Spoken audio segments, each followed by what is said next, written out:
Blog Talk Radio.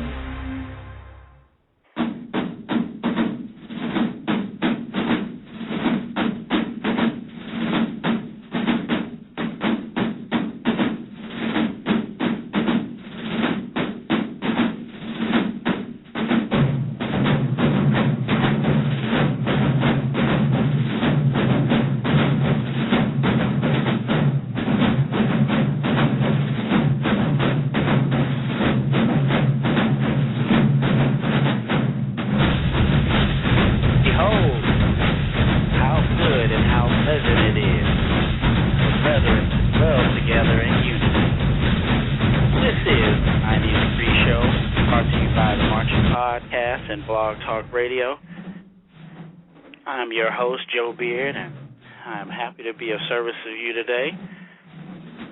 Today is May 26, 2012. It's 2 o'clock here, Pacific time, 5 o'clock on the East Coast, and 4 o'clock, of course, in Central, 3 o'clock in Mountain Time. We talk about news and upcoming events today from marchingsport.com, including someone that gave $500,000 to their band program, added connections to the Marching Podcast rollodex. Today we discuss a win-loss system for college bands, and of course we take your calls at 718-664-6025. Send your feedback, audio files to play on the show, pictures that will display while listening to the show, etc., to marchingpodcast@gmail.com, or you can tweet us at marchingpodcast. And now it's time for the fanfare. Fanfare is the part of the show where we highlight press releases from marchingsport.com and or HBCU Digest, upcoming events from the Marching Podcast, bandhead.org, and, of course, feedback about your business and or personal events. Our top story today is news about someone that gives $500,000 to their band program. It's a wonderful thing. And it's recorded here in marchingsport.com that Cortez Bryant, alumni member of Jackson State University's Sonic Boom of the South, donated $500,000 to the band program during a band banquet honoring Dr. Louis Liddell. This quote is from Cortez himself. It says, "The gift is a $500,000 contribution in the name of Dr. Louis Liddell, who is my band director and a former band director of Jackson State for 18 years. Sonic Boom of the South shaped me and got me out of the streets of New Orleans, gave me an opportunity to expand my education at Jackson State University." This is outstanding news and awesome, I guess, for any band program. It hits a personal note to me, and it's super tight for me because not only is this my program that I marched, but Cortez Bryant is my crab brother. Crabs of 1997, the greatest class, of course, in all black college bands history. Of course, that's me talking, but I actually saw Cortez not too long ago. He's in L.A., and I'm not too far from L.A., and whenever the NBA All-Star game was in L.A., he was out here hanging out, and saw him and one of my best friends, Jerome Ford. Shout out to you, Jerome, out there. Thanks for listening. Root to the Bros. But we are here at the Marching Podcast are very proud of Cortez. He played Z's for War and Thunder, and Z's are symbols, of course called Z's in different places and symbols in other places, but he was actually also featured in Black Enterprise magazine. They wrote an article, and the title was Black Music Month Power Player. In the article, they identified him as the Chief Visionary Officer of Young Money Entertainment and CEO of Bryant Management. Young Money Entertainment is Lil Wayne's label. I'm sure if you're familiar with Lil Wayne. And Bryant Management, he works with Drake. Drake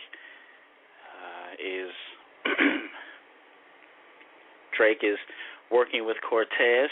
So you'll find out much more and check out his website at http://bryantmanagement.com. That's BRYANT-MANAGEMENT.com.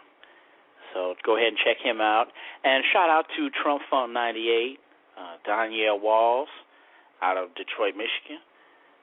I know she works with him. Danielle is Trump Funk 98, year after I came in, and one of the toughest classes in Boom and in Trump Funk history. So way to go, Danielle. Way to go, Cortez. We are all proud of you. Again, this is the 90 Degree Show brought to you by the Marching Podcast and Blog Talk Radio. Thanks for listening. Upcoming events from Bandhead. I see a lot of Battle of the Bands going on down south, which is something I miss seeing, and is really cool to see. You know, we don't see that much out here in California. There's actually one today at 6 o'clock at Southern University F.G. Clark Center. It says SOD versus LLI, I believe. Bayou Style Battle of the Bands is going to be live. Be there. $10 for tickets. Looks like you can get them from any member or the band director. I am not familiar with SOD, so you have to forgive me. Looks like on June 2nd, Wildcat Nation Battle of the Bands at Dunbar High School. Funky Town's Finest is hosting a Battle of the Bands drumline showcase at Dunbar High School in Fort Worth. And it looks like on the same day, King of the Mid-South Summer Edition 2012 looks like it will be going on at 7 later on that night at Pine Bluff High, Torrey Hunter Field. King of the Mid-South Summer Showdown 2012, Arkansas Alumni All-Star Band versus Memphis Mass Band. That sounds exciting. There's a lot been going on with alumni bands, all-state bands, chances for people who are not marching anymore to come back and march again. It's really cool. People are keeping in shape and still competing on some levels. It's outstanding. It's really cool, and then for them to battle. Great fun, great entertainment. Looks like Southern University Summer Band and Dance Team Camp is going on June 17th at Southern University Baton Rouge. The 5th annual Bayou Battle of the Bands on June 30th in Houston, Texas. New Orleans and Houston will meet again for the 5th Bayou Blowout Battle of the Bands. Just wow, just lots of Battle of the Bands going on. It's outstanding to hear, and of course all down south. We want to spread the love out here in California as well. But if you're out there down south, you guys go out there, support these venues. If you have some feedback, please contact the show. Again, that's marchingpodcast@gmail.com. You can tweet us at marchingpodcast. On Bandhead, I am Phantom Funk. That is PHANTOM and FUNK. 5th quarter, I am JKB 9703. JKB 9703. You can post your comments to the site. If we like what you have to say, we'll go ahead and contact you and feature you on the show and give more detailed analysis. If your analysis is the bomb, and it's just outstanding, you may have to join us here as a correspondent. More of that we can talk about offline, but we definitely would like someone out there on the streets down south feeding us information. This communication is a win-win for us because you get a chance to get your name out there, get your experience, and it gives us here at the Marching Podcast, way out in California, a chance to expand our network of contacts. Expanding our network of contacts is very important and is the perfect segue for the final upcoming event I would like to highlight. But the previous events, right fast, were on bandhead.org. Please go check them out and scroll to the bottom. You'll see events. And you'll see all the things. I see events all the way through January of next year. So please go check them out.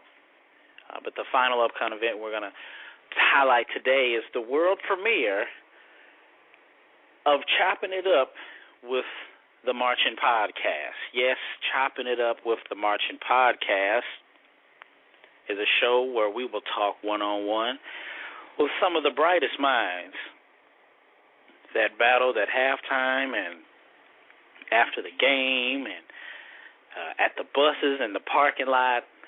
Some of the greatest people who have been in the trenches, if you will, in black college bands, now making a difference in our world today. We also want to talk with people from the Divine Nine, which is our black fraternities and sororities, some that did not march, some that did, and some that even did not attend black schools.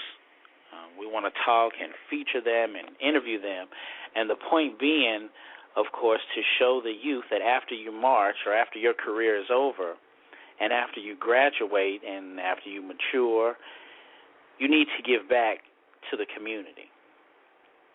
It's an obligation. It really is. You need to give back to our community to make it better, to change things around.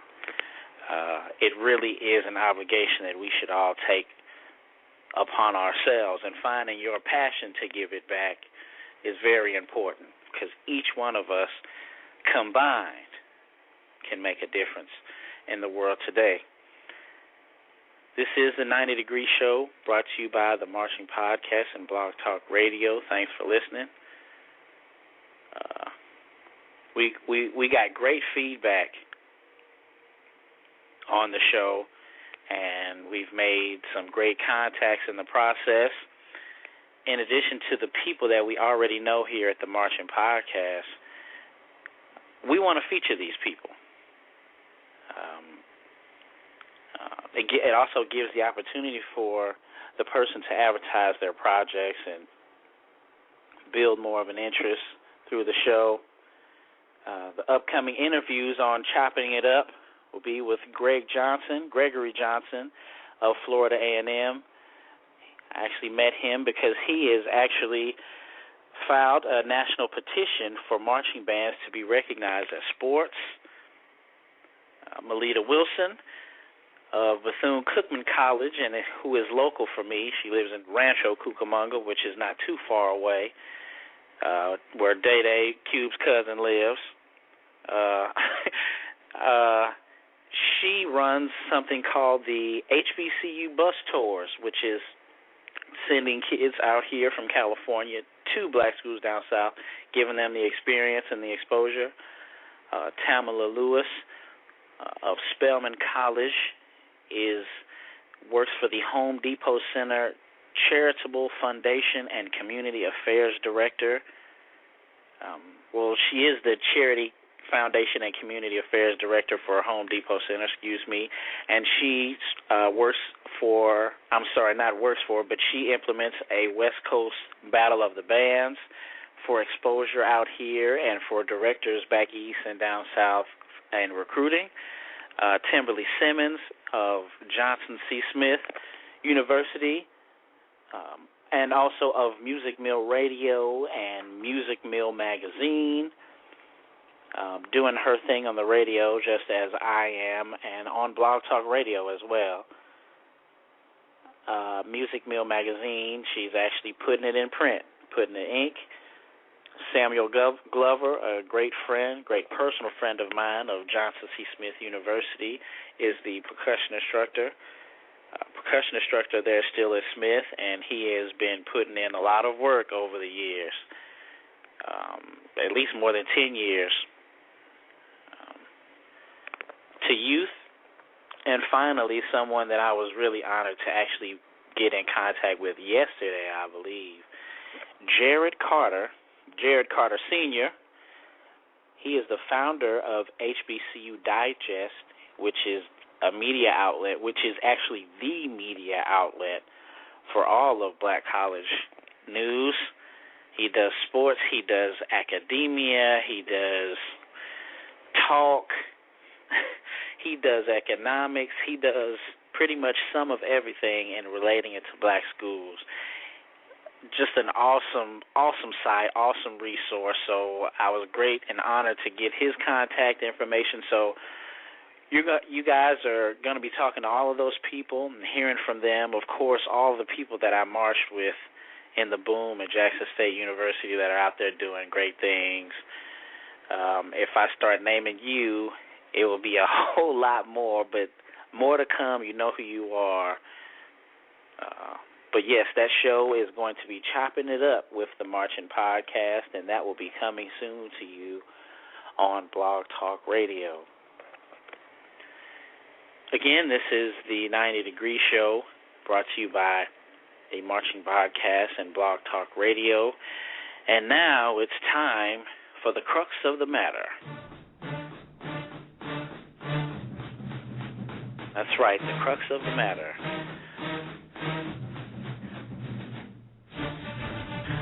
Crux of the matter is the part of the show where we dig completely into the topic of the show, take time and as much as we can to take as many calls as we can, and leave the show to you, the people. Please give us a call at 718-664-6025. Sorry, I had to look for that number and make sure I had it correct. Please give us a call at 718-664-6025, and please speak your mind. Today we talk about implementing a win-loss system in college marching bands. Why don't we have a win-loss system in college marching bands? We want to hear from you. Again, you hear the number to the show. You have the email. I believe when you click on the Marching Podcast episode to listen to this here, you can chat. The option there is to chat on the screen. I'm still learning that, so please let me know. And we will go ahead and get that working. Actually, I think I see the mechanics working now. It says we are creating the chat room. So yes, if you go to this page to listen, you are able to chat with us as well. If you're not able to call, if you have the link to the website, I know it goes to my Twitter and to my Facebook page. You can click on that to listen. And the chat room is now open for you as well. So today we talk about implementing a win-loss system in black college bands. And to be honest, in all bands, I don't think that there's a win-loss system for any bands that I know of. But Prairie View was 7-4 last year. Okay, let's say A&T, North Carolina A&T was 8-4. Or University of Michigan was 7-4 last year, or Florida State, who actually sounds pretty good. I've actually heard Florida State a couple of times, and actually really, really good band. You know, they were 9-2 last year. But you know, why don't bands have the records?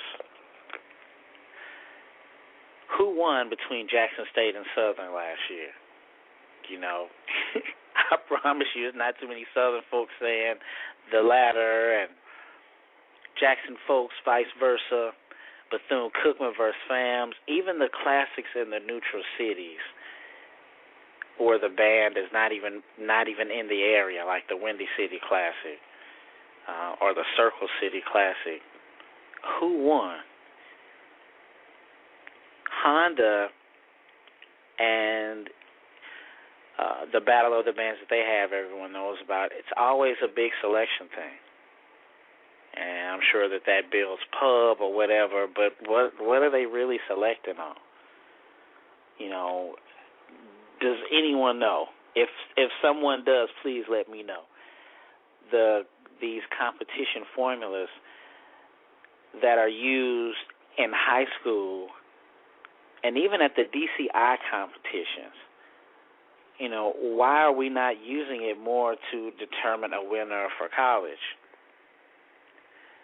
Are they grading and determining a winner at the Battle of the Bands on the events calendar that I named? If you guys go there and check out on bandhead.org, all those Battle of the Bands, you know, are they deciding something? You know, please someone let me know. Please someone break me down or tell me the deal. Again, call at 718-664-6025. Please enlighten me. You know, how will we judge the bands to give them records? Out of the feedback, I actually posted this, and I talked about this in the last episode. I posted this. I posted competition formula on the fifth quarter, along with top discussions or on radio show. So you know that's me, JKB9703 on the fifth quarter. I posted that, and I got a decent consensus. I got a lot of feedback, decent number of feedback. I appreciate it all. And please continue, because I try to update them. You guys know that it'll go to the top when you update it. So I try to keep it in quick view there on the general forums. But the consensus was to judge on marching, sound, general effect. And I believe that is the same at DCI and some of the other competitions. And then degree of difficulty, and then out of those different categories, maybe deduct from 100. Every score is based from 100. I really don't know about the numbers per se, but you know, deciding on all of these variables and then coming up with a winner at the end. But the nice thing that I also saw from the feedback was the actual panel, to have a judge represent each conference and have a musician judge from that conference and have a choreographer judge from each conference. That way we can judge the band from all angles. You know, definitely dance and precision with the drill. I think it could be done, because it already is, but for some reason we're not using it in college. But you know, if these bands had records, maybe they could qualify for postseason play or a certain bowl appearance. You know, that I know it would be very exciting to have some type of playoff bracket system based on seeds. That would definitely generate interest, a lot of excitement, and it's something I've always thought about because I'm into sports. You know, I'm huge into sports and even fantasy, but you know that is another topic. I don't want to digress on fantasy too much, but you know, those guys play for a winner, and you can't do anything but respect that, because at the end of the day, either they executed or they didn't, and they had a standard to fulfill. They had a benchmark that has been set. And I don't believe that those things are really definite in marching band or in competition. There is musical competition in bands. There are ratings, but are they really using records in high school? Or is anyone's high school saying, oh, last year, we had so and so many ones, so that means our record is 22, 4, and 6. No one keeps tab of that in music. So again, this is the 90 Degree Show, brought to you by the Marching Podcast and Blog Talk Radio. Thanks for listening. One of my coworkers,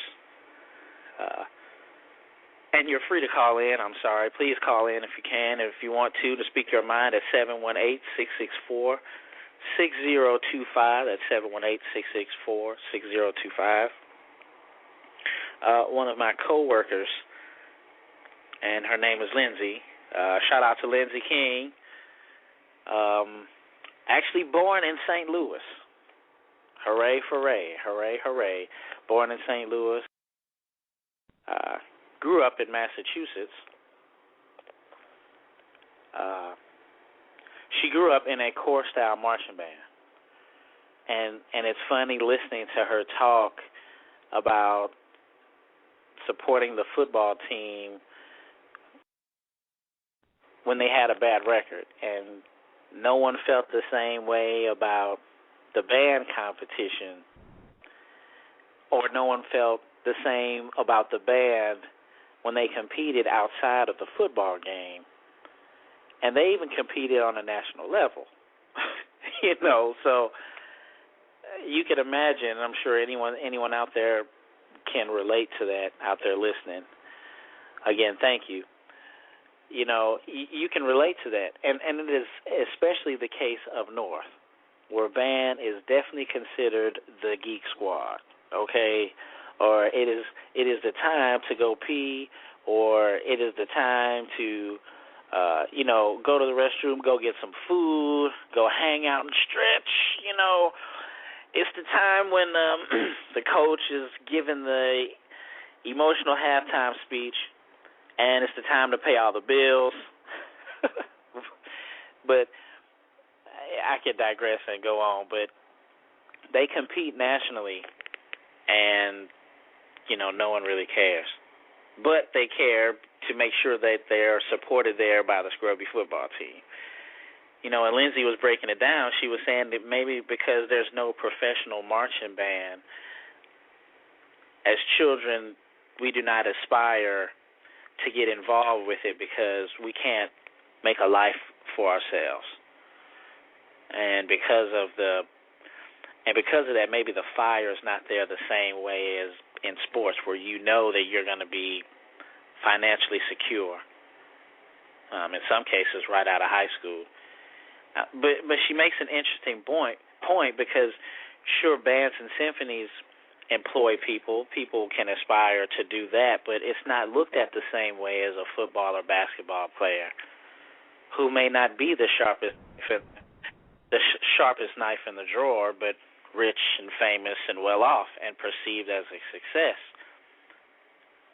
But it would be wonderful to see that, and having a national marching band draft where the so-and-so select Joe Beard out of Jackson State, and, it would be exciting to see that and to see it on TV and then watch these bands on a professional level compete. But, I guess the same can be said for anyone of the arts, but maybe it's more about how we feel about the arts. Maybe whereas growing up as a painter, a musician, you can be super rich, but you can also be considered a deadbeat at the same time, I guess. It's a really sad thing, and we definitely something that we want to dig into some more next time.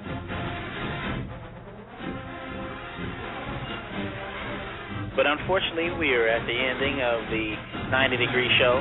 And again, we want to thank you to listen. Again, please send all your audio files, and I will play them. Send me your pictures, and I will post them on the episode box so you can see while listening to the show. We want to thank God first and foremost. Thank you. Thank my parents, Joe and Natalie. Thanks Johnson C. Smith. Thank Jackson State. Thank the Royal Order of Trump Funk. Thank you for listening. Thank Band Head. Thank Fifth Quarter. Thank HBCU Digest. And remember, it's only just a minute, only 60 seconds in it, forced upon us. Can't refuse it, didn't seek it, didn't choose it, but it's up to us to use it. We may suffer if we lose it, give an account if we abuse it. Just a tiny little minute, but eternity is in it. See you next time.